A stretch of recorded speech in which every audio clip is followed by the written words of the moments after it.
This week's episode of the And She Looked Up podcast is brought to you by Fine Lime Designs.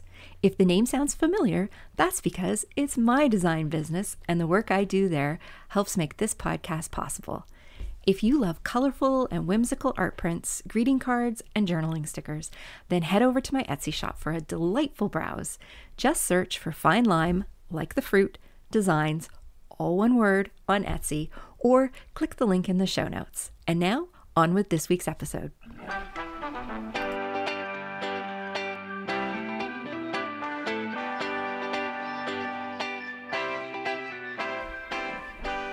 Welcome to the And She Looked Up podcast. Each week, we sit down with inspiring Canadian women who create for a living. We talk about their creative journeys and their best business tips, as well as the creative and business mindset issues all creative entrepreneurs struggle with. I'm your host, Melissa Hartfield, and after leaving a 20-year career in corporate retail, I've been happily self-employed for 12 years. I'm a graphic designer, an illustrator, and a multi-six-figure-a-year entrepreneur in the digital content space.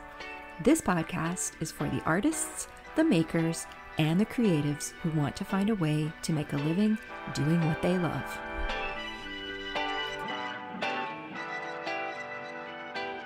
Hello, everybody, and welcome to the And She Looked Up podcast. As always, I'm your host, Melissa, and we are back this week after a brief mid-season hiatus, just so I could catch my breath and catch up on a few other things. And with me today is the lovely Heather Travis. Hello, Heather. Hello, Melissa. So nice to chat with you again. Always. So today, first of all, for those of you who don't know Heather, she pops by the podcast about once a month to talk about the business side of creating for a living. She is an artist and a muralist who moonlights as a PR professional. She used to be a PR professional who moonlighted as an artist. Now it's the other way around. Now it's the other way around. I'm on the other side of the seesaw. That's right. So we're going to be tackling a really big topic today that we have been thinking about for months. But before we do that, Heather, you have some exciting news going on in your business right now. Why don't you tell us about it? I do. I just launched my very first fabric collection, which is super duper exciting. We've talked about it in a couple of past episodes. Mm-hmm. It took a while to get here. There were a few hurdles, but it's here and I've received a bunch of orders already. It just launched yesterday. It's very exciting. Designed by me, made in Montreal, small batch. It's awesome. I'm very excited. Very cool. Mm-hmm. Yeah. If you haven't checked it out, head over to Heather's website, which I believe is heatherlyntravis.com. You betcha. Yes. Is it Lynn with two N's and an E? Two N's and an E. Okay. I can never remember. Neither can my husband, so it's okay. Head over to her website and take a look. They are really bright, bold, fun fabrics, and they are perfect for because you're doing them in a whole bunch of different weights and so you can do them for a cotton canvas, a velvet, a sateen, and a quilting cotton. So if you're doing upholstery projects or bedding or even clothing, I've remade a bunch of furniture and I've made some pillowcases, and there's a lot of cool things that you can do with it. And a bunch of people who've ordered fabric, they said there's a couple different projects they're all tackling. One person's going to even make curtains. So super cool. Fun. Yeah. Very cool. So I highly recommend you go check them out, or you can go over to Heather's Instagram account, which is at Heather Travis. At Heather Travis. Yes, exactly. There's no Lynn. I don't know who that is. I should check that out. You know what? Because I just check out your website quite frequently, and I am Instagram friends with you. All I have to type in is HE anywhere I go, and it automatically fills up with your name, so I never have to type the whole thing. Definitely go check that out, especially if you really love a pop of color here and there, because it's very, very bright and fun. I'm super excited for you.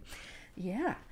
So today, like I said, we're going to be tackling a big topic, one that we've been thinking about separately and together for many months now, but we were kind of waiting for the right time to do this episode, and I feel like now is the right time.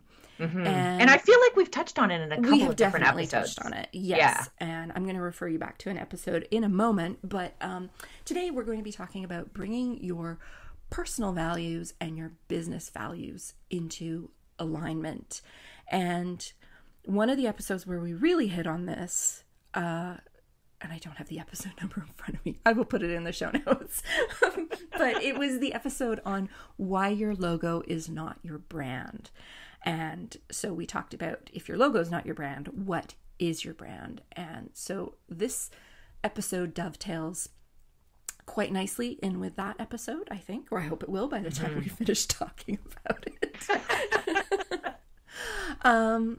But one of the reasons we thought this was a good time is because there's just been a lot going on in the news lately that has had people very vocal over the past, I'd say, 4 or 5 months.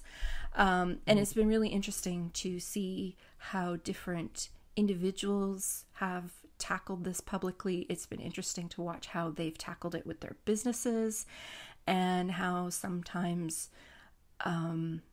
things can overlap in not the best way. Yes, in uncomfortable ways. Yes. Yes, and sometimes they overlap in really good ways. So we're going to be talking about all of that today. But before we do, the one thing I just want to mention is that this is not an episode about what your values are. Your values are your values, and they're personal to you, and your values and my values might be very different. Your values might be very different from Heather. Heather and I have a lot of similar values, but there's things that we don't necessarily agree on. So, this isn't about whether your values are right or wrong. This is just about bringing them into alignment with your business. Because I think that when something's not sitting well in your life, it impacts all the things that are sitting well. Totally. Like, when you have a great spouse or partner, you have wonderful friends and family, and you have all these hobbies, and you have a great life, but every Monday you have to get up and go to a job that you despise. And even though everything else in your life is great, the fact that you go to this soul-sucking job that makes your tummy hurt every week, it impacts how everything else feels. Yes. Because they're not in alignment. And I picked that example because I think it's the closest one to what we're kind of talking about here today, is like, things can be wonderful in your life, but if your business doesn't reflect who you are, it can really make everything feel icky and off. and honestly, I think of it, and it's weird to think of values in terms of lies, but I mean, I'm in PR and marketing. I am an exceptional liar. I can spew bullshit with the best of them. My problem is I don't keep track of it.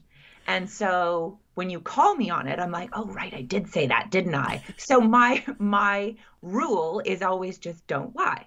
And that goes the same with values. There's no lying, because it's so much easier. Like, the weight of just being who I am with my values is so much easier than it is to try and be something else. Like, it's easier to run your business. Exactly. But you don't have to keep track of it. Like, you don't have to keep track of, like, I say this over here, but then over here, I don't. Like, you're out of whack, right? Exactly. It's like, I've been watching, I can't get through it, funny enough, but Bad Vegan, and she was like vegan queen, and then she was caught eating like fast food, and everybody's like, wait a minute, you're like raw food vegan queen and you eat McDonald's? Like, those two don't, your business values and your personal don't jive. And I think this is like particularly important as working creatives, because I think for us, our businesses are very tied to who we are as people. We're not running Fortune 500 companies for the most part. If you are, congratulations, by the way. Fortune $500 companies. So,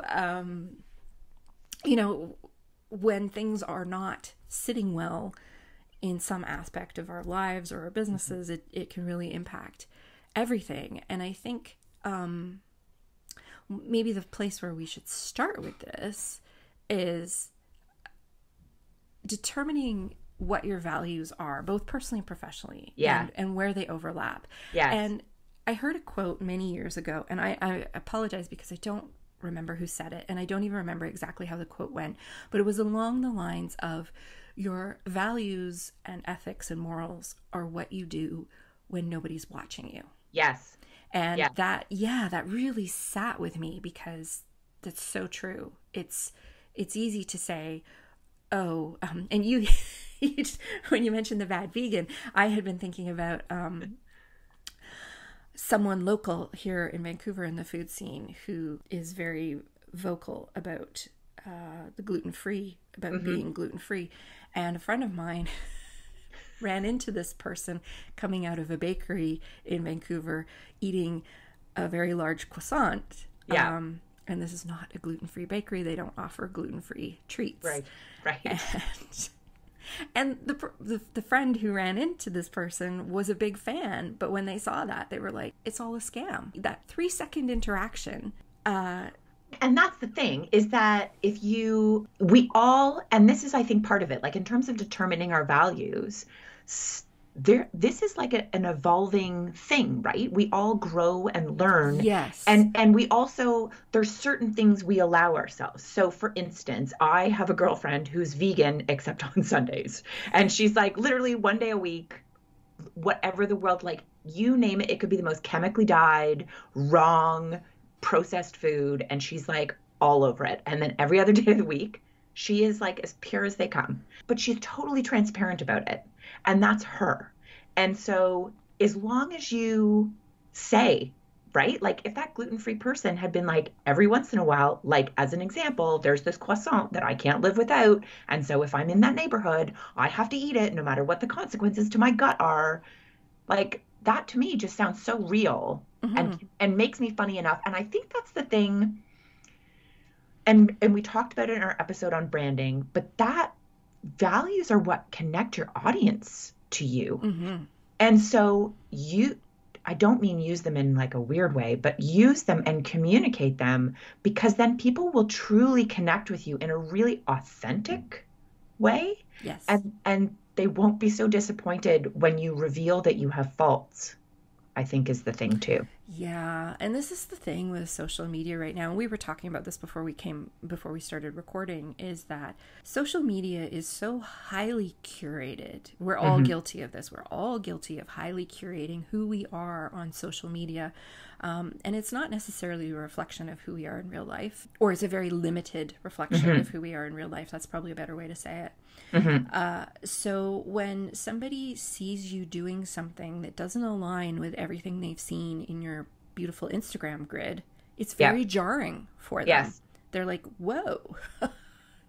And so I think it's like seeing a teacher outside of school. Yes, whoa, they exist. Exactly. When you were, in grade 3 and you'd run into Mrs. Morrison at the grocery store. Exactly. And it's like, whoa, she eats food? Like, that's crazy. Yes. She wears sandals on Saturdays. That's right. She has a first name? Like, bizarre.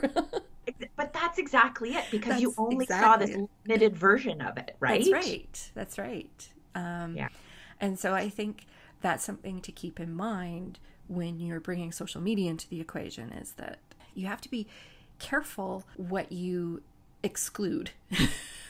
Yes. And I think that's also just a gentle reminder for us, not only as creators and artists, but also as people who also interact with other people, is that I know very clearly I do not show all of me, right? I hide, I don't wear makeup, but I hide behind filters so that you don't see the bags underneath my eyes, right? But you use very obvious filters. Yes, like, it's true. It's like Heather's playing around with filters. Yes, it's true. She doesn't have cartoon eyeballs. Wait, what? But I don't show all of me. And so I have to expect and understand that not everybody else is also showing all of them. So when I go to comment or interact, or you have to lead with empathy and kindness, of course, in all things, but you also have to realize that you're not seeing the whole picture. So Yeah. you're making up the story in your head, right? And yeah, it gets tricky. And that's, It is. And it's yeah, not to say that when you're on social media that you have to show every part of your life. I certainly don't. I'm very private about yeah, my personal life, particularly because my family and friends don't want to be anywhere near social media, right? So that part of my social media is very off limits. But at the same time, I don't make a conscious effort to show perfection. And I yes, think that's where you have to be careful. If you're curating to the point that you look perfect, yes, that's a problem because you're yes. not. None of us are, right? And people will very quickly look for flaws. I think as soon as you say Yes. I've got flaws, everybody's like, but I see all the perfect, Yeah, but if right? you show the perfect, they're like, no. Exactly. I will find a They'll crack. jump and they'll jump all over it. Oh, So, for sure. but you mentioned another really interesting point there, and that is our values do evolve over time. Oh, for sure. Um, I'm still growing up and learning. but definitely, you know, the person you are when you're in your 40s is very different from the person you are in your 20s. Yes. And I think it's also important to recognize that, particularly right now, I would say the last 30 years, we have gone through this period of enormous technological change that has impacted virtually every aspect of our life. And so our values are going to evolve to change with that. You know, there are things we can do now, like let's use environmental and sustainability as, Yep. as a value right now, because Yep. it's a really obvious one to talk about. But Yeah. the advances that have been made in sustainable packaging were not available 30 years ago. So this is one area, and we've hinted at it on the podcast in the past, that you and I are in a constant learning process about. What we used a year ago or 2 years ago is not what we would use today. Yes. But that's because at the time there wasn't anything better, or we didn't know better. Exactly. Yeah, and I think that's part of how your values evolve, is as you know more, you do better. Yes. It's completely normal for your values to evolve. If you're a single person and you get married, there's going to be a change to what's important to you. If you have children, there's going to be another change that's going to change what's important to you. Like, Totally. there's just so many different factors that happen as you live a life. Absolutely. And it's all what you're exposed to. And that's like my dad is a huge eco warrior. He has been his whole life. But that, like, he ramped things up the moment he retired and is living on a body of water. And seeing everything day in, day out changed him. It changed the way, because his life is different. And so he was becoming aware of new things. Just like when you and I, funny enough, I'm in the process, I'm sure you've seen on my Instagram, that I'm slightly obsessed with making polymer clay earrings right now. And sourcing earring backs has been a nightmare to find product that is not made in China. And I'm not saying made in China is right or wrong. I'm saying for me personally, I would personally not like to have made in China items as part of the assembly of my products. Just personal choice. At the same time, that's the only place I could find it. That is the only, I could not. And so I'm going to use them, but I'm going to keep looking for more. And so that is part of, again, I think it's part of that story, right? So if I ever decide to sell polymer earrings, this is like, and these are coming from here, but know that I'm going to have to change this in the future because this doesn't sit right with me. Right? Yeah. I do think that it's worth noting that sometimes privilege can play blah.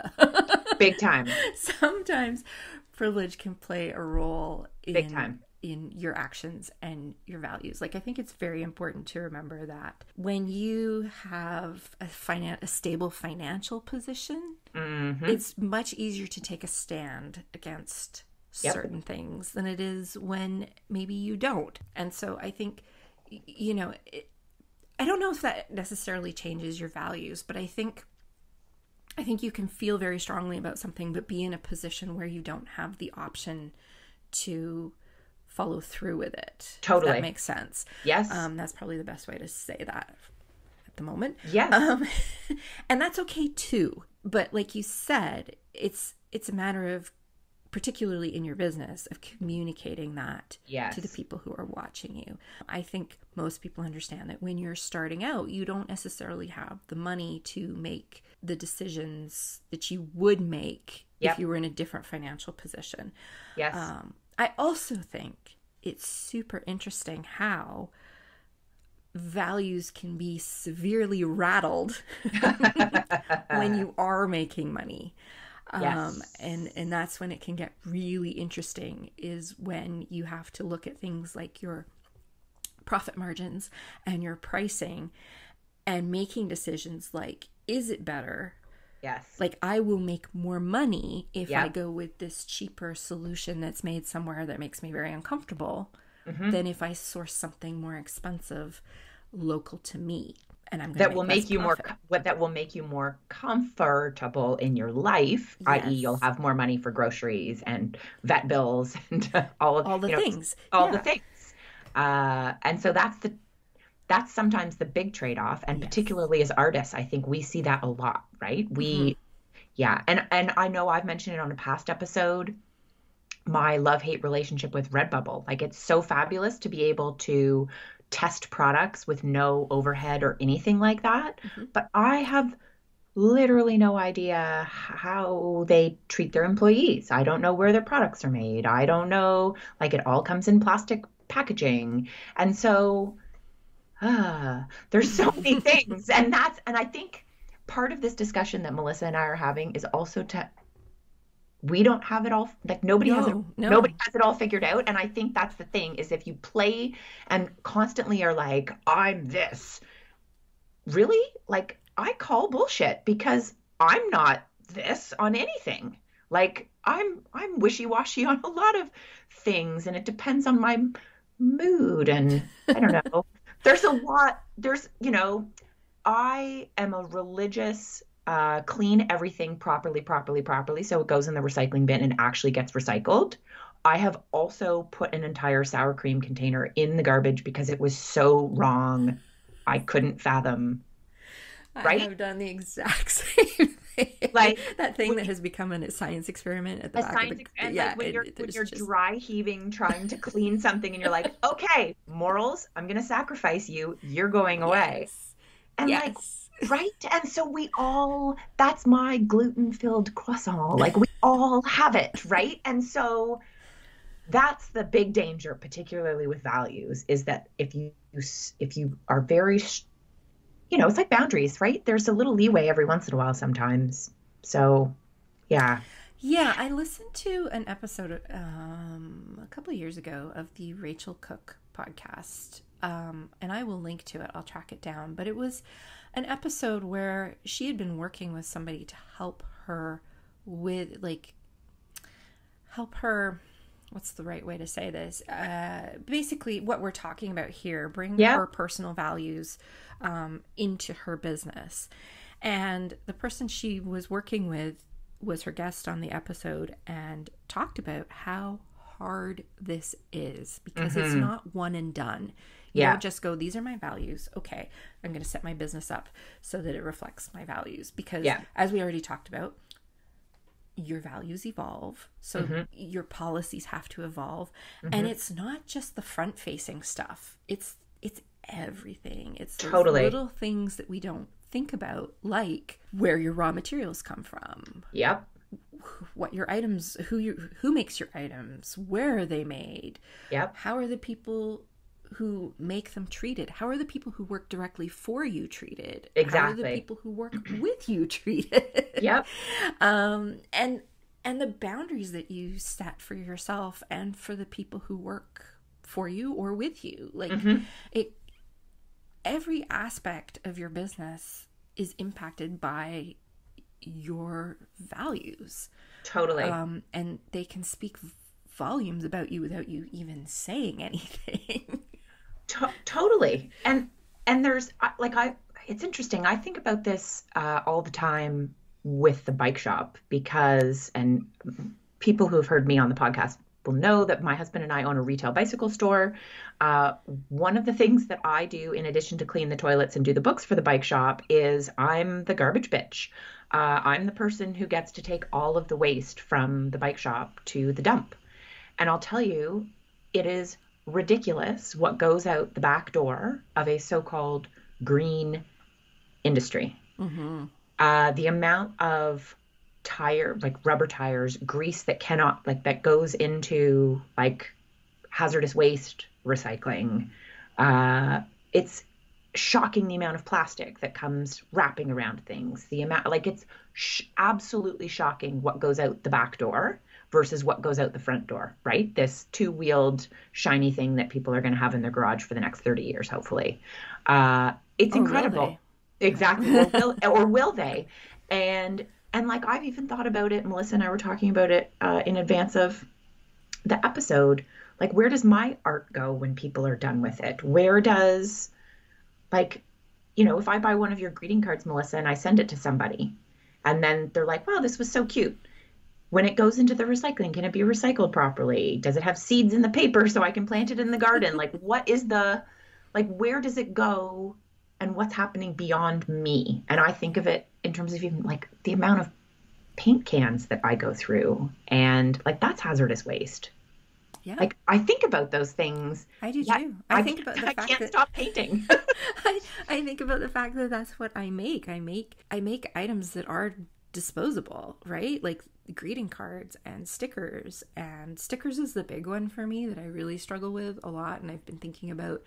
But yeah, greeting cards. I mean, I don't keep greeting cards unless it's a really, really special one. I'll keep them for a couple months, but then eventually they make their way into the recycling bin. Right. And so I'm very aware that happens to mine. And I'm also somebody who believes in reduce, reuse, recycle, with recycle being the last one. Mm-hmm. And so I often think about this, like I'm creating something that is creating more stuff to recycle. Yes. But at the same time, I also am like, I'm creating something that brings joy. And I think, and that's one of my core values as well. Yeah. Like it's important to me that people have some joy in their life. But I'll also tell you from a customer standpoint, like as a person who buys your products, Melissa, I would much prefer, and I do, buy my greeting cards from you because A, I know exactly where my money's going. So that fits into my values. Mm-hmm. B, I know that you try to make it as sustainable as you can in the moment, right? Mm-hmm. So the evolution of it, right? And I mean, I love the little greeting cards, and you could cut off the front page and turn it into a Christmas tag. And like, there's things that we can do with it, but even still the spreading of the joy, I would much rather that than buying some mass marketed product that, child labor was used for so that I could, do you know what I mean? Like, no, I think that's proving the point, is that it's this balancing act, right? Exactly. There's no way to be perfect with any of this. Nobody's values are perfect. Yeah. And we're not. I joke all the time. Oh, they probably bought it on Amazon, and I get all snippy. Guess what I did this morning? Ordered a cookbook on Amazon. Exactly. One of the reasons why I waited so long to do this episode is because it's not cut and dried. No. It's not like we can sit there and go, this is how you do it. 1, 2, 3, 4, 5. Hit those 5 points and you're good. There's so much gray area. And it's honestly a decision tree. Like I think of it, and I used funny enough, an Air Force decision tree model years ago when I would do social media training with corporate clients. And it was very much like it resulted in, should you tweet this? Yes or no was sort of the summary of this decision tree. But you can have a decision tree that gets you to your values that sometimes veers you off the path, right? Like, yes.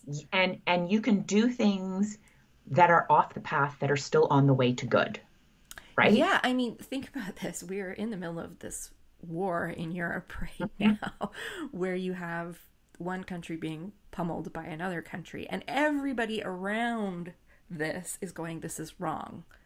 We need to help this country. But we are precariously balancing how we help this country without starting a potential global conflict. Like, Exactly. very few people are arguing that what's going on in Ukraine is right. Exactly. That's When exactly. most of us agree it's wrong. But at the same time, we know that if we take a step over this line, things are going to get far more wrong. That's So exactly.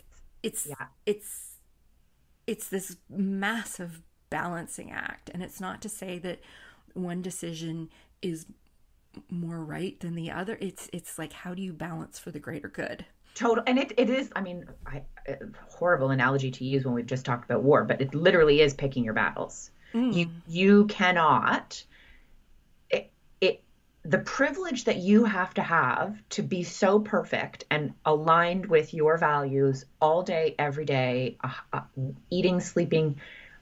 That I cannot fathom that amount of privilege because, like, you even think about privilege in terms of food. I think about it every time I'm at the grocery store and pay for my groceries. How grateful I am that I didn't have to put anything back, that I was able to pay for my groceries.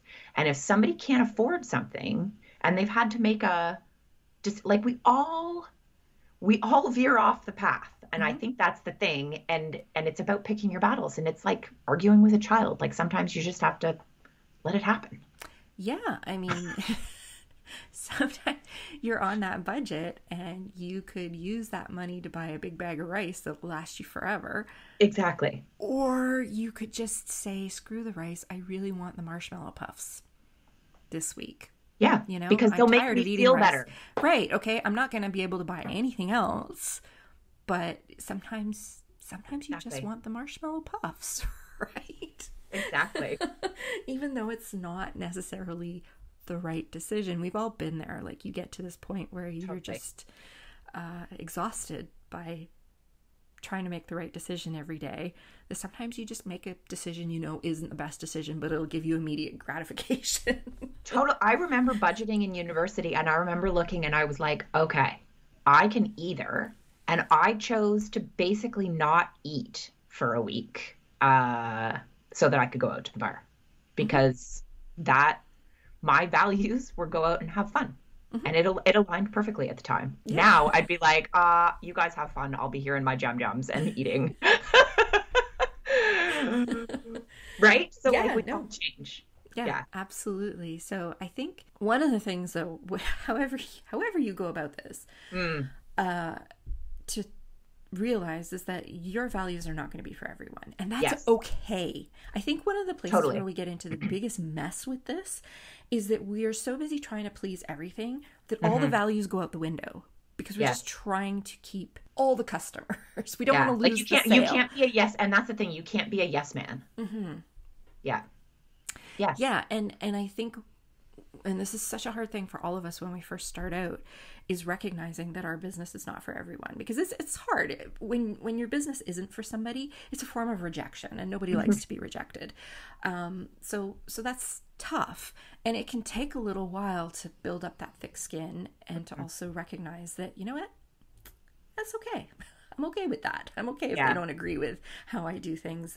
There are other people out there who make things that they'll agree with. But in those early years, it can be really challenging to find that niche where your people are. And this so this was really interesting. During the whole Freedom Convoy in the Mm, first part of the year, and we're not going to get into sides here. I think if you listen to us talk, you probably know where we land on yes. this. But anyway, this isn't about what side people were on. But in my local community Facebook group, there were some very, very vocal people on both sides of this debate. And there was a lot of nastiness from both sides and how they spoke to other people, like to the point where it was just made your gut kind of clench. Yeah. You know, like, I Yep. really need a plumber. I want to go in this group and see if I can find somebody, but I know I'm going to have to read all these horrible posts. Yeah. So, you know, but it was interesting because the people who were being nasty, it was the same people over and over again. Hmm. And they kind of seemed to forget that they were on this public forum. Anyway, after this all died down, one of the people who had been very vocal and very nasty, went on and placed an advertisement for her and her partner for anybody who was looking for a specific trade, work they wanted done by a specific trade. Please think of us. And when I read it, I just went, wow, after seeing how you spoke to people for the last month, there's no way I would hire you for anything. But being a somewhat sane person on social media, I just walked away, right? Yeah. But a lot of people commented.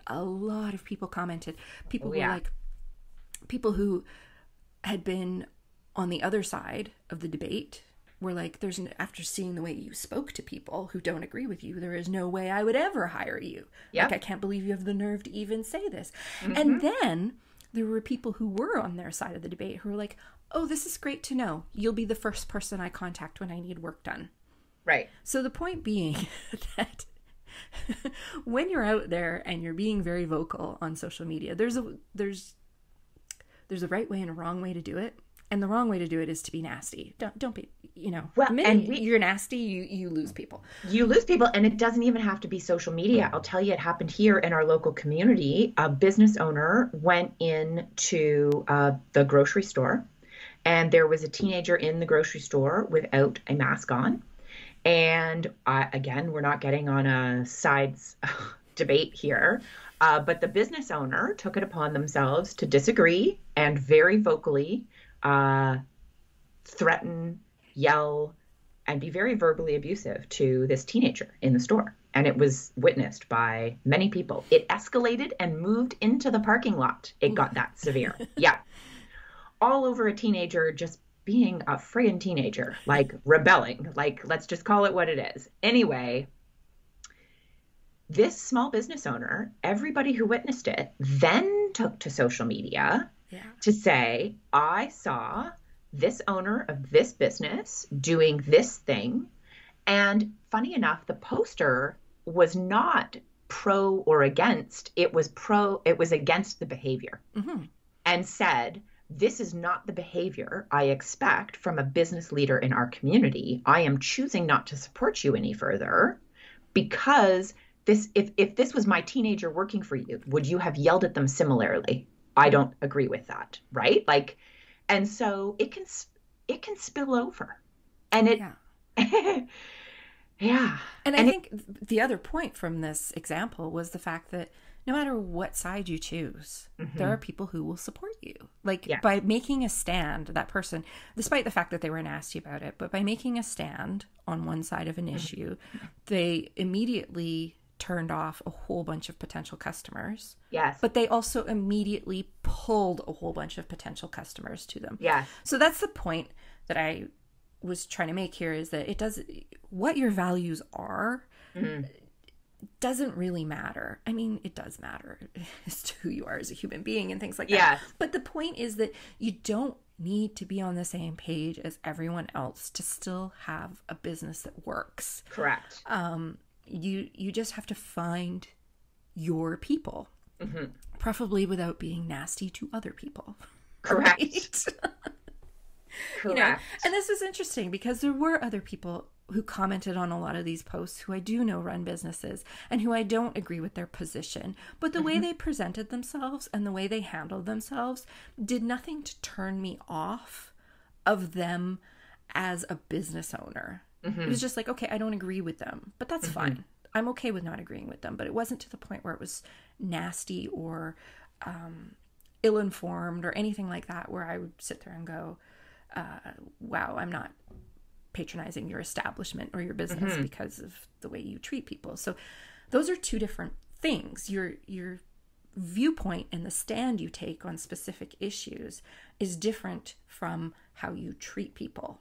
Totally. And I think too, I mean, you can't live in a bubble. You can't ignore what's happening around you. But I also think, it's important to have values. It's important to know what your values are, but you don't necessarily have to put them all out there and put a pole in the ground and say, this is where I stand. This is where I stand.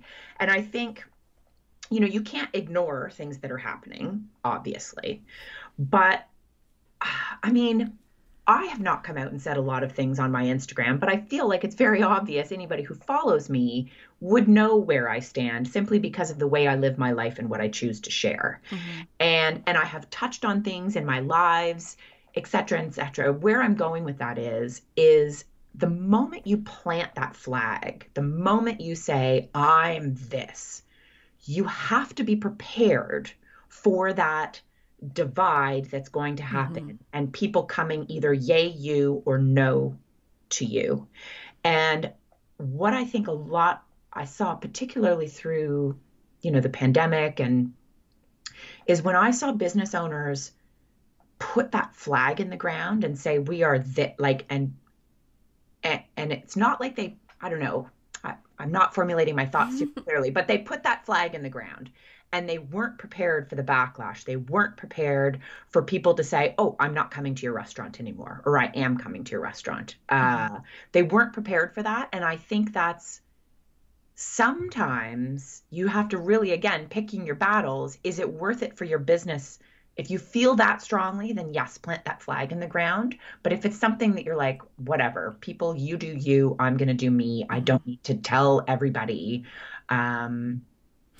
Yeah, this is something that I've been dealing with the last 3 weeks. And so I am part Ukrainian. I don't advertise the fact, but if you've followed me for a long time, you know that Mhm. because I mention every year that, we celebrate Ukrainian Christmas.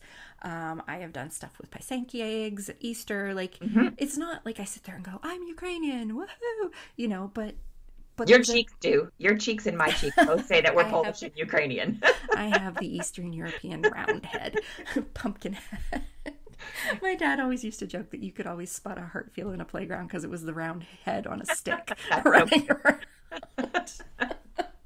And my mom's roots are also, for the most part, Eastern Mhm. European as well. So, but yes, so it's not something that I have been extremely vocal about in the past, but seeing what's going on has made me so angry, and I'm so emotionally invested in it Mhm. that I have been very vocal.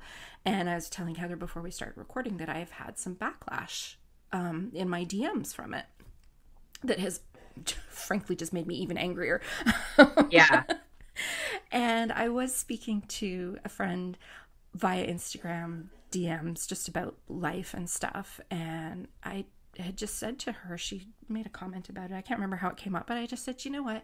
I said, I've had people make very nasty accusations to me privately. And I said, and I don't give a fuck. Yeah. Like I said, I am going to be really loud about this because Yep. Yeah. I'm really angry. And if And so people don't like it, I don't care. They can and go.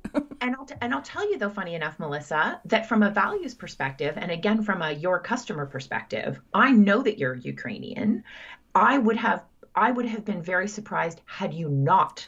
That's another way to look at it as well. And another thing that I don't think I've ever mentioned it on social media, and it's not something that I talk about very often, even within friend circles. But my other grandmother, the one who's not Ukrainian, she's from Hungary and Romania,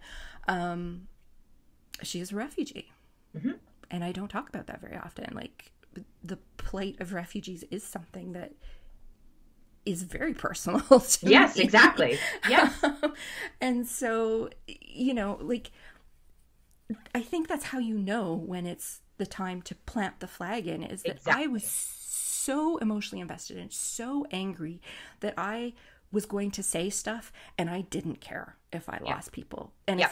if you feel that passionately about something, that you just have to say what you have to say because it's that important to you. Mhm. Like, you'll know in your gut when that thing pops up, because you Yes. won't care. You won't care if you lose these people. Yes. But you They're also, I think that's the thing, is you have to be prepared to quite literally die on that flag, Yeah. because if you stray, if you get that gluten-filled croissant, you will be and it will not end well, right? And Exactly. and so if you plant that flag and you're like all in, you not only is there going to be a divide at the beginning, but there's also going to be people who are literally watching for you to slip. Hmm. Yeah. They're looking for the plastic to be in your sustainable packaging. They're looking for it, right? Yes. Yeah. And so that's the danger. Like you can espouse your values, but I think planting the flag is the very dangerous one. And the only one I would recommend from a branding perspective doing is if it's completely within your control. Like I know that I will be 100% sustainable 100% of the time, 100 days of the week, like all the time. Or it's something that from an emotional perspective, you can't not because there's a connection that goes beyond any logic, which Yeah. is like heritage, family, things like that, And right? you can change your position. I mean, just because I Sure. feel super passionate about what's going on doesn't mean that I don't see that there's also some injustices going on. Like, it's Sure. not that black and white, people. No, and that's exactly it. I think that's the other thing too, is to recognize, and you and I were talking about it, like there's so much that happens behind the scenes, Hmm. right? There's so much. Yeah. The internet is a wild place. Hmm. And it's hard running a business on the internet, particularly in today's day and age, where, I mean, honestly, even you and I at the beginning of our careers, there was work Melissa and work Heather, and then there was home Heather. And they were kind of different because you had a physical divide and none of those people, just like seeing your teacher outside of school, none of those people saw me in my day-to-day life. They couldn't call bullshit on Hmm. me, espousing when I eat my salad at lunch every day. Yeah, I'm really healthy. And then, I leave work and I hit the drive-through or whatever. Like they didn't see that. Whereas now you're living your life, you know, on Instagram through stories, making YouTube videos, being, part of being a creator is sharing the creation. And that's letting people in the studio door. And that's something that very rarely happened before the internet age, Hmm. Yeah. right? Like, Yep. Definitely. If you're a Gen X kid, you know, we were so lucky that we got to be teenagers before the internet became a thing because, like, oh, all the dude, dumb crap we did, it's buried. no kidding. You know, I really, really feel for teenagers growing up in this environment where Yes. it's hard enough being a teenager. I can't even imagine if it was, you know, Yeah, and yeah. that's like to run a business, you're letting people in. And funny, do you remember the show Inside the Actor's Studio? Do Hmm. you remember that? Yeah, yeah, I love that show. I love that show. And so that to me, like the actors went on this and this was the reveal. This is how you got to know more, Hmm. was them sitting on a set stage answering questions that you were like, ooh, interesting. Still And a very controlled environment too. but still a very controlled environment. Hmm. Now, like I quite literally invite you into my studio all day, every day. Hmm. And so the curtain is down, right? Like there is no wizard behind it, and that is a very scary thing. And so that's funny enough why I think figuring out back to our very first, Hmm. is you do need to determine what your values are, if only to figure out what your boundaries are to make your business continue to move Yes. forward. Yes. Yeah. So that's a great way to kind of bring it back around to the beginning. And this is a process. So to give you guys an idea, after I listened to this podcast that I mentioned earlier by Rachel Cook talking about this became one of my major goals in my business, was to make my business more reflective of the values that I hold personally. And it was one of my major goals for 2021. We're now a quarter of the way through 2022 and I am still figuring this out. Mhm. Like, I'm not talking about because I'm evolving. I'm talking about like my values haven't really changed in the last year and a half. I'm still trying to figure out how to get those particular values Yes. to seep through to everything that I do, from, how I package my product to how I onboard my clients. Yeah. And it's not easy. So it's a huge project. And just Totally. knowing that it's going to keep evolving, like it's really a never-ending project. Yeah, because I think too, like there are things I don't know if I could actually like verbalize some of Mhm. my values. I Mhm. know, like you just know when you see something that's wrong or against it. I know the feeling that evokes in me that I'm like, hey, that's wrong. But I wouldn't have been able to tell you in advance, oh, if I saw X Yes. situation, I would immediately be like, that's against my values. I I don't know that until I know it.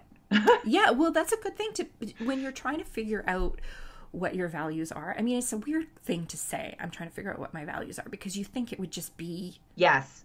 like a thing you know, Yeah. but it isn't always. And what you just said is a perfect way to kind of like when you have that visceral reaction to something you see, Hmm. make note of it Yes. because it means that there's something that doesn't sit well with you there. Hmm. And you need to think about that and unpack it in Yes. quotation marks. Yeah. I hate that term. It's very overused. But this was interesting because in a program that I'm in, I was in the message board thing for it, and Hmm. somebody was talking about how they wanted to make their unboxing experience really great for their customers, and so Hmm. what kind of things could they add into their packaging. And I just started like little red flags started going off in my head, and it like screaming like I wanted to say don't add stuff to your packaging. Exactly. Right, Yes. you know, that's the visceral reaction. I didn't comment on the post Yeah. because I just like knew that I would probably go off in a way that this person didn't want to hear. But I knew that for me, I'm going the opposite direction of Yeah. where this person was Totally. going. Totally. And I actually wanted to mention an example of this, how this really backfired for a brand. This just happened on social media. There's a social media account that I follow called We Are Knitters, and they are all about the joy of knitting and crocheting and making your own clothes Hmm. and slow fashion, and these are all the things that they promote. And just recently they established a partnership with Zara, the retail chain, the clothing retail chain. Wow. Yeah. And That's like fast fashion with a capital fast. And it's wow. you know, Zara is a company that has you can Google them. Yep. Just Google them and you'll see it all. Um, and it immediately Oh yeah. hit a chord with their audience. Their audience just called them out on it. Oh yeah. Flat out. Like their Yes. core audience, the core people who buy their stuff, who support them. And it went south very, very quickly. And the company came back and tried to explain that what they were trying to do was, you know, hopefully that people who were purchasers of fast fashion on a regular basis would see this and would reconsider. And So what? Zara's just going to change their entire business model because they've it partnered got with this really, one really influencer? sticky. It got really Okay. sticky. Um, it got it was just a bad situation. But this is how when you veer away from your values, it can backfire spectacularly on you. Yeah. And it was not a good situation. So you know, but interestingly, if you read the comments on some of the posts, there were people who sided with We Are Knitters. Interesting. So there's, like we said before, there's always people out there Yeah. who will see your side of it. Yeah. But this is the thing when it comes to values. When you start to have those visceral reactions to things, that's something speaking to your value system. Totally. And you need to investigate that and figure out how you are going to deal with that personally and within your business. And Yes. just understanding that the stance you take, you have to be consistent. And I think the thing, and we'll keep on this example as an example, is if you're gonna send me for a loop, if this is like so inconsistent, but if you just explained things, Yes, it make would a make statement. sense. Then bring me along, right? Say, okay, guys, a couple weeks from now, we're going to be launching a really exciting partnership, and it's very different for us. Here's why. And you know that we're all about this, and this company is typically known for this, but here's what we're doing. Is the moment you bring me along for that, and you try to explain, you're still going to lose people, Yeah. but you might not have had, like, you might have avoided a bunch of people having a very visceral reaction Yeah. because it wasn't a surprise, right? Telling somebody, I am going to rip this Band-Aid off. They still know that Band-Aid's going to get ripped off. They still know it's going to hurt, but you know it's coming, as opposed to just surprise, Yeah. like terror. And and as we said earlier, your values are going to evolve over time, and that's totally okay and totally normal. But again, have those conversations with the people who are exposed to your values. So one of the people who I follow on YouTube is Lee Ellickson. She's an artist. She has quite a sizable YouTube following, and she has a very big Patreon account. Mm-hmm. And she is somebody who really focuses on sustainability, reuse. She bought a house that was basically a teardown, and she is redoing it with her friends. You know, like in my neighborhood, that house would have been torn down. Right. But this woman is like, I'm going to save this house. It's worth saving, kind of thing. Mm-hmm. But she has always made a big point about how she tries to produce and package her items, and she is an artist, so she's creating prints and stickers and things like that, as sustainably and as environmentally friendly as possible. And one of the things that she has done over the course of the years as I've followed her is every now and then she comes out with an updated, so she did a video eons ago with how she sustainably packages her products. Mm-hmm. And it was super helpful. I learned a lot from her. But every now and then she comes out with an update video where she says, okay, you guys, my last video on this was X months ago. And since then I've made some changes to what I'm doing. And here's why. And I love it because she's doing all the research and I'm getting all the benefit from it. Yeah. But she's changing how she does things as she learns how to do things better. Exactly. And she's being very upfront and open about it. So yes, you received a package from me. It doesn't look like what I talked about back here. Mm-hmm.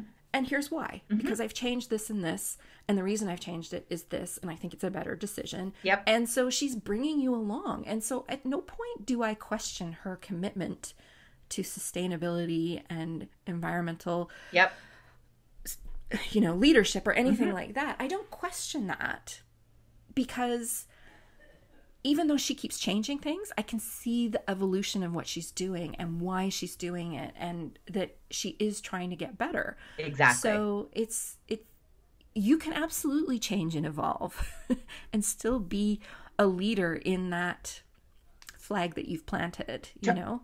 Totally. Absolutely. Yes. That took me a really long time to get out what I was trying to say about No, but I'm totally with you because it's not like, and again, I'm sort of going back to the good old days, but even a company would have like a brochure and maybe, in the early 90s, a website, and they would have a page on that website that talked about our mission, vision, values. And they would be these sort of bullshitty, didn't even have to be on the internet. We have all worked for companies exactly where you have a mission statement that is just such a bunch of garbage. Exactly. And it never evolved, and there was never the like, oh, we value diversity, and you're sitting in a boardroom with all white men, like, okay, you do, you're right? Not even sure how you got in the door. Exactly. And so that's the trick, is that now it is a moving target. We know that those old sort of tried and true boilerplate mission, vision, values are kind of BS, and that it is a moving target, and that the world is changing, and we learn things as we go along. And something I did 2 years ago is maybe not something I'm going to do now. Mm-hmm. Like you change. Absolutely. And that I have learned a lot from accepting that I don't know everything. And it's not like that was a new discovery, but I think particularly, like, and you were saying, Melissa, how you had people reach out with nasty comments, and that one of my values is to lead with kindness, to always think about what I might be missing from the story before I jump in and fill in, empathy, right? Empathy, and empathy, exactly. But I don't need to surround myself with people who believe all, you and I talked about it. You and I share a lot of common values and beliefs. We also have differences because guess what? We're different people Mm-hmm. and we have different lives. We live in different parts of the country. We have different financial situations. Like there's so many different things, right, that affect all of those, but we're still friends and we support each other and we learn from one another. And I think that's the thing is that you can engage with people, follow people who have different values than you. You should. Yes. You And should. learn from them and take Mm-hmm. what you can. And like to me, I want to take down walls as opposed to build walls. I want to Mm-hmm. like see, I want to not only peek over the fence, I want to just walk right into your yard and have Yeah. a conversation with you. Don't let yourself get stuck in an echo chamber. That is not Yeah. healthy Yeah. either. Yeah. And I know a lot of us do it under the guise of setting boundaries. Mm. Like, oh, you don't agree with me. I don't like what you're saying. Block, Yeah. mute, delete.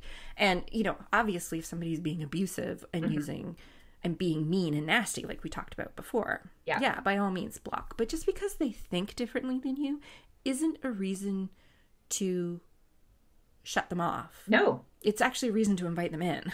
And that's exactly it. And I think seeking those people out and trying to learn from Mm-hmm. different and again, if you don't have anything nice to say, right, just listen to them. It's like we've all been to that dinner party and you hear the one person at the end of the table and you're like, well, note to self, not sitting next to them at dessert to talk about more. But you don't like stand up at the dinner table and throw your key lime pie and say, you need to shut up because I don't want to hear from you Yes, anymore. exactly. You would never stand up at a dinner party and tell somebody they're a sheep. You would Exactly. say, "Wake up! Wake Wake up. up!" Bah. Right? Exactly. So, yeah, exactly. Another thing I want to mention before we wrap up is you don't want.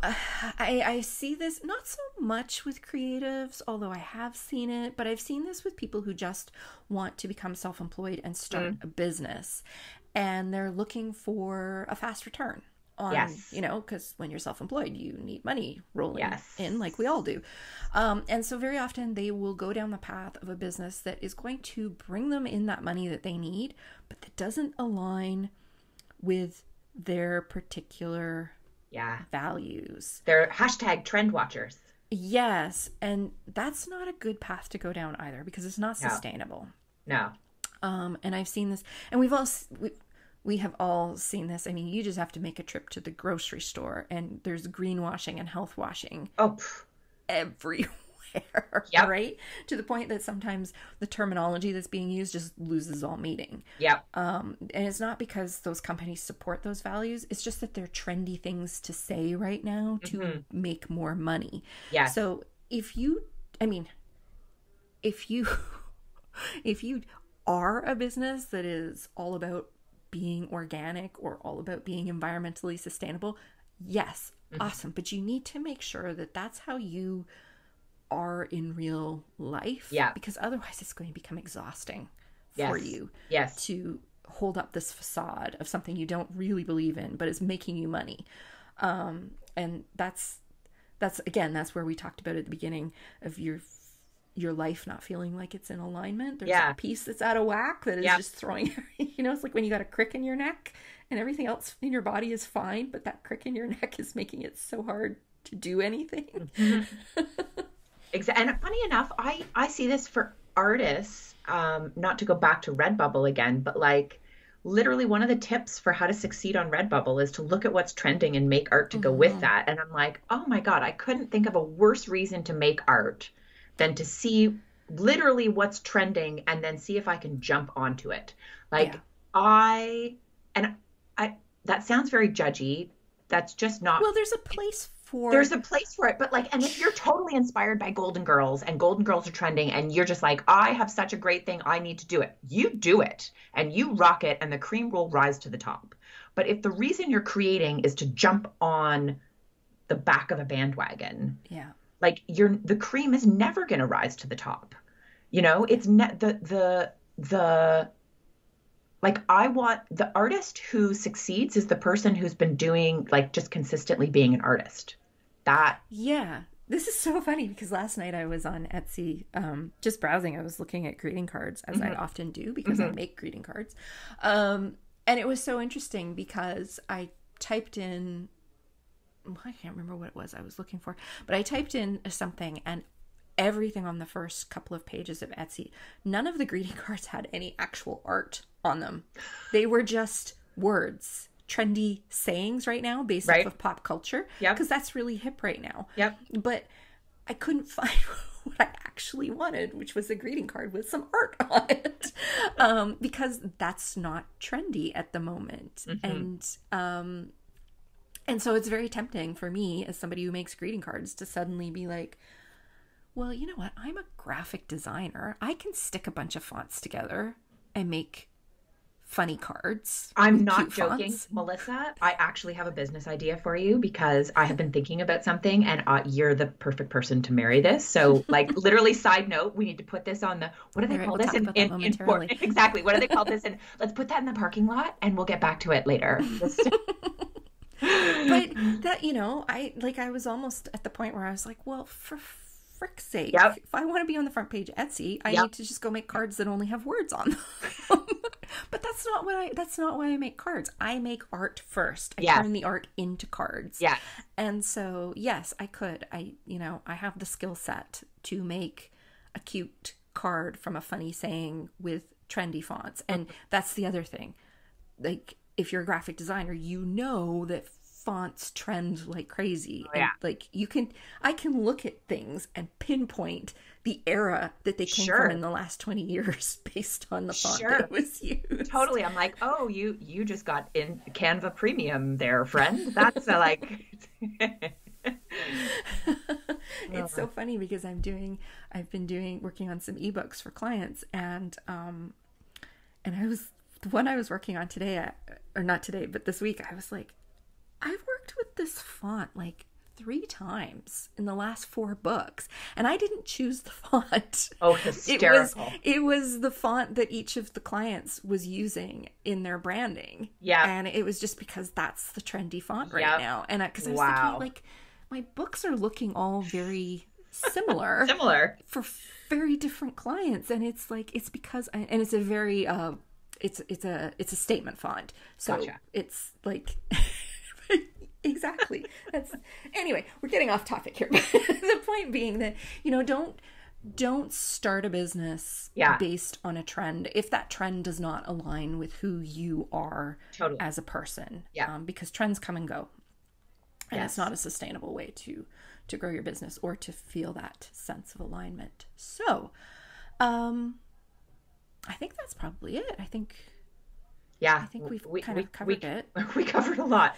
I would love when people hear this episode, if you are struggling with values or you have come to a conclusion regarding how to establish your values, and have any insights that you want to share with us, I think I would love to hear it. And so be sure to reach out to us and let us know what you're thinking, because I think the more people who have discussions like this, the easier it will be. One, to be ourselves, but also to figure our stuff out.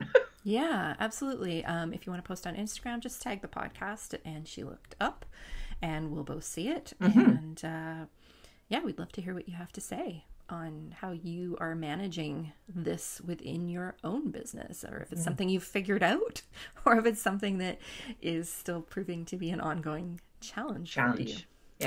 Yeah. All right, everyone. I think that's it for this week. I will be back next week with another brand new episode. And I'm not sure where we're at this point, but I know we are coming up on episode 100 soon. I'm not sure where we're at. I think this might be episode 98. I'm not. Cool. It sounded like Eddie was excited about that. He did. He just got up from his nap. He's like, ooh, 100. 100. No, he's lying back down now. The enthusiasm waned. That's right. So that's it for this week, everybody. Heather will be back again next month, and I will be back next week. So thanks for listening. Thanks, everyone. Thank you so much for joining us for the And She Looked Up Creative Hour. If you're looking for links or resources mentioned in this episode, you can find detailed show notes on our website at andshelookedup.com. While you're there, be sure to sign up for our newsletter for more business tips, profiles of inspiring Canadian creative women, and so much more. If you enjoyed this episode, please be sure to subscribe to the show via your podcast app of choice so you never miss an episode. We always love to hear from you, so we'd love it if you'd leave us a review through iTunes or Apple Podcasts. Drop us a note via our website at andshелookedup.com or come say hi on Instagram at andshелookedup. Thanks for listening, and we'll see you next week.